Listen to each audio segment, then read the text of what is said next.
이번 영상에서는 오랜만에 아이폰 13 기본 라인업의 유출 정보에 대해서 매우 자세하게 알아보도록 하겠습니다.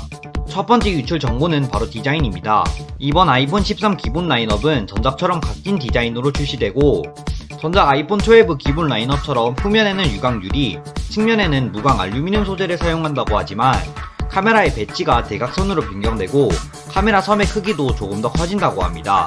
색상인 경우 아이폰 12 기본 라인업은 블랙, 화이트, 레드, 그린, 블루 색상으로 아이폰 12 프로 라인업의 색상들보다는 조금 심심했다면, 이번 아이폰 13의 경우 망고 오렌지, 스카이 블루와 같은 색상들이 출시된다고 합니다. 하지만 아이폰 13 기본 라인업은 컬러에 대한 자세한 소식이 알려진 바가 없으므로 이 부분은 조금 더 지켜봐야 할 것 같습니다. 두 번째 유출 정보는 바로 디스플레이입니다. 우선 수어브 스피커가 디스플레이 상단 베젤 사이로 들어가면서 노치의 크기가 절반 수준으로 줄어든다고 하지만, 이 부분을 제외한다면 디스플레이에서 큰 변화는 예상되고 있지 않습니다. 하지만 전작 아이폰 12 시리즈는 삼성, LG 그리고 중국 디스플레이 생산업체인 BOE의 패널을 섞어 쓰면서 디스플레이 분량이 남발하였지만, 이번에 아이폰 13 기본 라인업에는 모두 LG 디스플레이의 OLED 패널이 탑재된다고 합니다.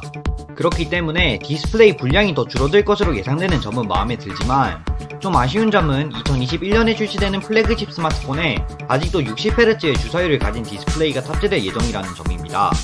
여기서 주사율에 대해서 알아보자면 60Hz는 1초에 화면이 60번 깜빡인다는 뜻이고, 120Hz는 1초마다 화면이 120번 깜빡인다는 뜻인데, 1초마다 깜빡이는 횟수가 더 늘어나게 되면 배터리가 더 빨리 줄기는 하지만 화면을 스크롤하거나 게임을 할 때 화면이 더 부드러워 보인다는 장점이 있습니다.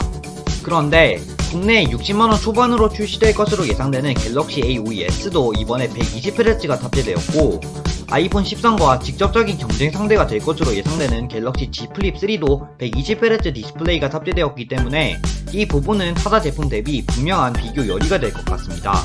세 번째 유출 정보는 바로 성능입니다. 칩셋의 경우 A15 바이오닉 칩셋이 탑재된다고 하는데, A15 바이오닉 칩셋의 정확한 성능은 아직 유출되지 않았지만 성능이 소폭 증가하고 전력 효율이 개선될 것으로 알려져 있고, 램의 용량도 전작과 동일하게 4GB일 것으로 추정됩니다. 네 번째 유출 정보는 바로 카메라입니다. 앞서 말씀드렸듯이 카메라의 배치가 달라지고 카메라의 섬의 크기가 더 커지면서 이번에 센서의 크기가 더 증가할 것으로 알려져 있습니다. 카메라의 센서의 크기가 커지게 되면 촬영 시에 빛을 더 많이 받아들일 수 있기 때문에 아마 이 부분은 사진의 화질에 직접적인 영향을 주게 될 것으로 보입니다. 또한 이번 아이폰 13 기본 모델들의 전작 아이폰 12 프로 맥스에만 탑재되었던 센서 시프트 손떨림 보정이 탑재된다는 소문이 들려오고 있습니다. 여기서 잠깐 스마트폰의 손떨림 보정 기능에 대해서 알아보겠습니다. 기존 스마트폰들이 사용하던 광학식 손떨림 보정은 동영상이나 사진 촬영 시에 손떨림을 잡기 위해 렌즈가 움직이면서 손떨림을 보정하였지만, 센서 시프트 손떨림 보정은 렌즈가 직접 움직이면서 손떨림을 보정하는 방법이라고 생각하시면 될 것 같습니다. 다섯 번째 유출 정보는 바로 배터리 용량과 충전 속도입니다. 이번 아이폰 13과 아이폰 13 미니는 전작 대비 배터리 용량이 더 증가한다고 하며 충전 속도도 20W에서 25W로 더 빨라진다는 루머가 들려오고 있습니다. 결국 이번 아이폰 13 기본 라인업은 아이폰 12 대비 달라진 부분이 적을 것으로 보이는데, 이렇게 된다면 가장 중요한 부분은 가격이 되지 않을까 싶습니다.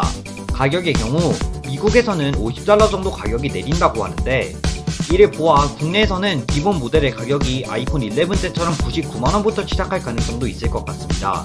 마지막으로 아이폰 13 시리즈가 공개될 것으로 예상되는 2021년 가을 애플 이벤트는 9월 14일에 열린다고 하며, 아이폰 13 미니는 마지막 미니 시리즈가 될 예정이라고 하니 이 부분도 참고해주시면 좋을 것 같습니다. 네, 오늘 영상은 여기까지입니다. 영상이 유익하셨다면 영상에 좋아요 한 번씩만 부탁드립니다.